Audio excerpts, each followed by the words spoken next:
Mucha gente sigue pensando que si compra un ETF o un fondo en euros ya ha eliminado el riesgo de divisa. Y no, señoras y señores, porque una cosa es entender la teoría y otra muy distinta es saber lo que pasa luego en la práctica. ¿Qué pasa cuando cambias euros a dólares? ¿Qué pasa cuando cobras dividendos en dólares? ¿Y qué cambia cuando operas con una cuenta en euros o con una cuenta multidivisa? Así que hoy quiero bajar todo esto a tierra, con ejemplos y con pantallas concretas, para que veas dónde sigue estando el riesgo, dónde empieza el lío y cómo puedes simplificarte bastante la vida. ¡Vamos allá! Porque al final la idea importante es esta, que el riesgo divisa muchas veces no desaparece, sino que cambia de sitio, y cuando no lo entiendes bien, pues puedes pensar que lo tienes todo controlado, cuando en realidad no estás viendo toda la película. Y vamos a empezar con un ejemplo muy claro, el mítico SP500, que aquí en teoría no debería haber dudas, pero aún así mucha gente se confunde. Porque al final estamos hablando de las 500 empresas más grandes de Estados Unidos, y esas empresas cotizan en dólares. Así que aquí hay que separar tres cosas muy importantes. Una cosa es la divisa a la que compras el producto, otra es la divisa del activo que hay detrás, y otra distinta si esa divisa está cubierta o no. Y este tema de la divisa cubierta o el hedged, si queréis, lo vemos en otro vídeo y espero vuestros comentarios, porque hoy nos vamos a centrar en la operativa más habitual. Y ahora, por ejemplo, desde Freedom podríamos ver un ETF del SP500, que podríamos ver que la divisa o la moneda de este instrumento es en dólares, y luego vemos otro, que si os fijáis tiene el mismo ISIN, pero que en cambio la divisa es el euro. ¿Qué podemos hacer? Leer ese kit. Entramos adentro, abrimos el kit, y si entramos en el kit, aquí lo primero que vemos en el producto es USD acumulación, es decir, que este producto, la base de este ETF, está en dólares. Y si nos vamos a otra página externa, por ejemplo Jazz ETF, podemos ver este mismo ISIN con un ticker distinto y recordar que si bajamos abajo de todo, nos saldrá todo el ecosistema disponible. ¿Qué os quiero decir? Que podríamos invertir en este ETF también con libras esterlinas, también con pesos mexicanos, y en función de la bolsa donde cotiza y esa divisa, tenemos un ticker o otro. Pero ojo, ojito, que tú lo compres en euros no significa que hayas eliminado el dólar, solo significa que estás accediendo al mismo activo, pero desde otra puerta de entrada. Y aquí está el típico error de pensar, como lo compro en euros, ya no tengo el riesgo de divisa. Y no, el riesgo sigue allí. Y con el oro pasa algo similar, que quizá no es tan evidente. Aquí veo una emisión que está en dólares, aquí veo la misma emisión con el mismo ISIN que está en euros, repetimos el proceso, vamos a ver ese kit. Y en este caso, a priori no nos dicen nada, nos avisan que es un ETC, otro vehículo, y si seguimos bajando, pues aquí sus valores ETC estarán denominados en dólares de Estados Unidos, la divisa base del ETC. Por lo tanto, en este caso concreto, se vuelve a repetir. Aunque tú inviertas en oro en una clase o en una puerta que veas euros, el subyacente, el colateral, este activo que hay detrás, cotiza en dólares. Y con Bitcoin igual, lo puedes encontrar en distintas cotizaciones, en distintos mercados o en distintas divisas visibles. Pero una cosa es cómo lo ves tú y otra muy distinta es cuál es la divisa base del activo y el riesgo que sigues teniendo detrás. Comprar en euros no elimina automáticamente el riesgo de divisa, solo cambia la capa visible con la que tú estás operando. Y aquí hago otro matiz que para mí es clave. No es lo mismo subir un riesgo de divisa en renta variable a largo plazo que asumirlo en una operación de renta fija o en algo que tú estás buscando como más estable o más previsible. Porque claro, muchos me preguntan, oye, ¿y estos bonos americanos que pagan un 5%? Y sobre el papel tiene todo el sentido del mundo. Un país como Estados Unidos, sólido, pagando más que Europa, pues dices, perfecto, compro y listo. Pero ojo, ojito, que aquí viene el problema. Si tú ya tuvieras dólares, vale, ahí estaríamos jugando otro partido. Pero si tú cobras en euros, vives en euros y haces un cambio de dólares para buscar ese 5%, pues has añadido una variable que no estás controlando, porque estás mezclando dos cosas.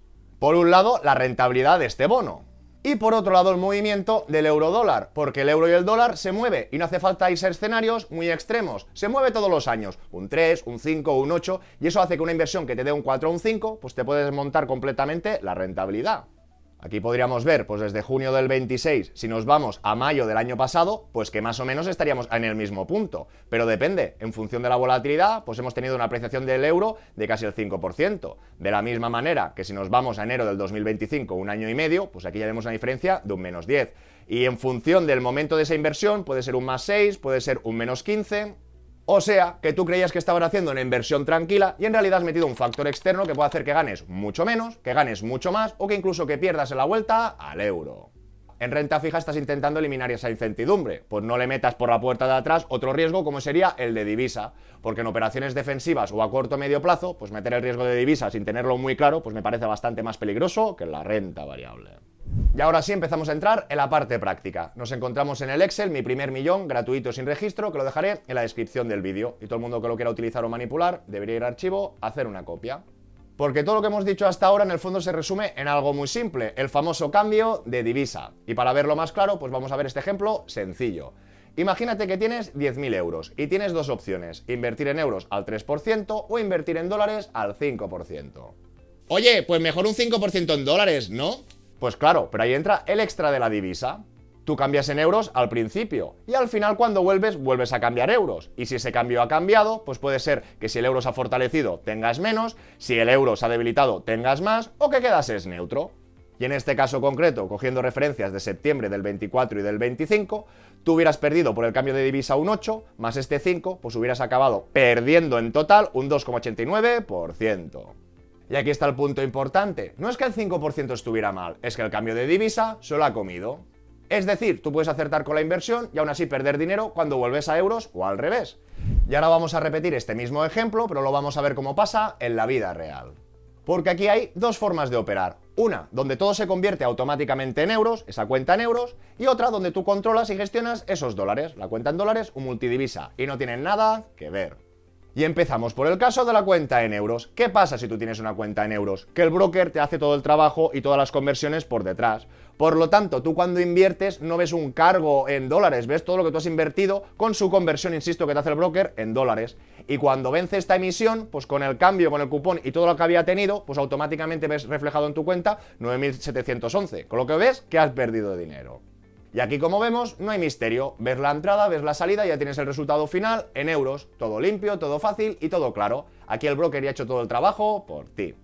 Y ahora seguimos con la cuenta en dólares, que aquí es cuando cambia la película, porque ya no partes directamente de una inversión en euros. Antes de invertir has tenido que hacer un cambio en dólares y ese cambio pues puede ser del mismo día, de días anteriores o incluso de varias operaciones a distintos precios. Y esto es clave. Entonces esos 10.000 euros, supongamos que tienes el mismo precio, que serían los 10.821, te pagan el cupón, pero aquí viene la otra diferencia importante, que no has vuelto a euros. Y aquí hay que separar las dos cosas y sobre todo que todo el mundo no se olvide. Por un lado, ¿qué tenemos? Pues esa inversión que ha terminado y si has cobrado un cupón o has vendido, pues eso lo tienes que declarar en euros en ese momento. Pero por el otro lado, sigues teniendo dólares. La operación de divisa todavía no está cerrada hasta que vuelvas a euros. Y eso significa que el resultado completo de la operación todavía no lo sabes. Y no tiene por qué ser siempre un problema. Si haces un cambio, claro, una inversión sencilla y lo tienes controlado, es bastante llevadero. Pero si se te va la olla y empiezas a operar mucho, cuando digo mucho es como esas personas que operan 200 o 300 veces al año, pues luego tienen un buen problemón cuando hacen la declaración de renta. Básicamente una cuestión de tiempo y de orden. Pues aquí puede pasar algo muy parecido, porque esos dólares te pueden venir de un solo cambio o de muchos cambios en distintos momentos, a distintos precios y sin darte cuenta. Y aquí, por ejemplo, una plataforma como Freedom24 me resulta útil para aterrizar todo esto, porque desde una única pantalla puedo ver la cuenta en euros y la cuenta en dólares por separado. Y eso, como hemos visto, tiene dos caras. Por un lado, más control, pero por otro, más responsabilidad. Porque si yo cambio manualmente euros a dólares, ese cambio ya lo he hecho yo y ya no me lo está resolviendo el broker automáticamente por detrás. Y precisamente por eso, cuando empiezas a trabajar así, pues va muy bien poder repasar todo lo que has hecho. ¿Cuándo has cambiado divisa? ¿A qué tipo? ¿Qué has vendido? A la vez de todos los movimientos de efectivo, que en este caso tendríamos que tener en cuenta pues esos dividendos cobrados y tener toda la operativa bien ordenada. Y algo que a mí me parece personalmente muy útil es poder exportar todos los movimientos o todo el histórico para tenerlo más claro. Porque cuando empiezas a mezclar operaciones con cambios de divisa y dividendos, esto se agradece muchísimo. Además, desde su apartado que comprar suben reseñas e ideas de inversión cada semana, así como una selección de valores, bonos y ETFs. Y aquí puedes encontrar desde opciones muy amplias como el SP500, el FTSE All World, hasta otras más sectoriales, temáticas o concentradas, según el perfil de cada uno. Y aquí aprovecho para dar las gracias a Freedom24 por patrocinar este vídeo. Yo os recuerdo también su promoción de bienvenida, con la que podéis conseguir hasta 20 acciones de regalo, valoradas de 3 hasta 800 dólares cada una. Solo por abrir cuenta y hacer vuestra primera recarga desde 1.000 euros ya podéis acceder a la promoción. Os dejo todos los detalles y el enlace en la descripción del vídeo. Y seguimos con otro detalle que mucha gente no ve venir. Y es que puedes tener un ETF comprado en euros, pero cobrar dividendos en dólares. ¿Pero qué dices, banquero? Y aquí podríamos ver efectivamente, como tengo algunos ETFs de dividendos que cogí la emisión en euros para tener un poco todo más simplificado, y nos podemos fijar concretamente con esta, que era un covered call, que insisto vemos que está cotizando en el apartado de euros. Y tal como hemos hecho al principio de la sesión, pues por si hay algún tipo de duda, vamos a ver ese kit. Y aquí leyendo un poco la letra pequeña, pues podríamos saber que la moneda base del subfondo es el dólar americano. Entonces, efectivamente, si me voy a movimientos del dinero y miro los últimos dividendos, pues podré ver cómo este de Banek, que sí que es verdad estaba más centrado en Europa, paga en euros, Pero aquí podremos ver, por ejemplo, como este JGPI pues me está pagando en dólares.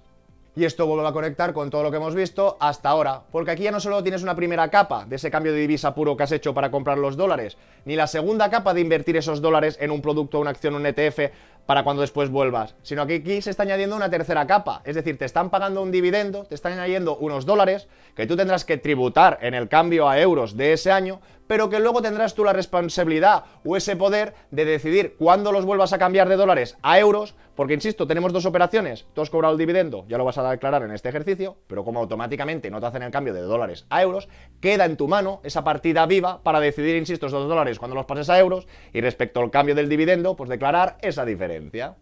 Cada vez que dejas dólares vivos en la cuenta, estarás dejando abierta esa segunda variable. Y cuanto más mezclas dividendos, compras, ventas y cambios parciales, pues más importante es llevar un cierto orden. Porque puedes hacerlo muy simple, operar en euros, dejar que el broker haga el cambio y tenerlo bastante más limpio todo, o puedes hacerlo de forma más avanzada, trabajar con dólares, decidir cuándo entras, cuándo sales y tener más control. Y aquí viene mi conclusión práctica. No se trata de demonizar al dólar, ni de decir que siempre hay que comprar en euros. Se trata de entender cuánto control quieres tener y cuánto lío operativo quieres asumir. Y personalmente, salvo que tenga una razón muy concreta para hacerlo de otra manera, pues yo prefiero emisiones en euros. Y no porque así desaparezca el riesgo de divisa, que no desaparece, sino porque me simplifica muchísimo la operativa, el seguimiento y la vida en general. Y sobre todo, porque para la mayoría de inversores más novatos o menos metidos en el detalle, muchas veces simplificar no es peor, es cometer menos errores. Ya os pregunto, ¿vosotros preferís simplificar operando en euros o sois de los que sentís más cómodos trabajando también en dólares? Os leo en comentarios. Y si este tipo de vídeo contenido os gusta o os ayuda, agradeceré un buen like, que os suscribáis si no lo estáis, pero suscribiros y que lo compartáis con aquel que lo pueda necesitar. Que nos vemos en el siguiente.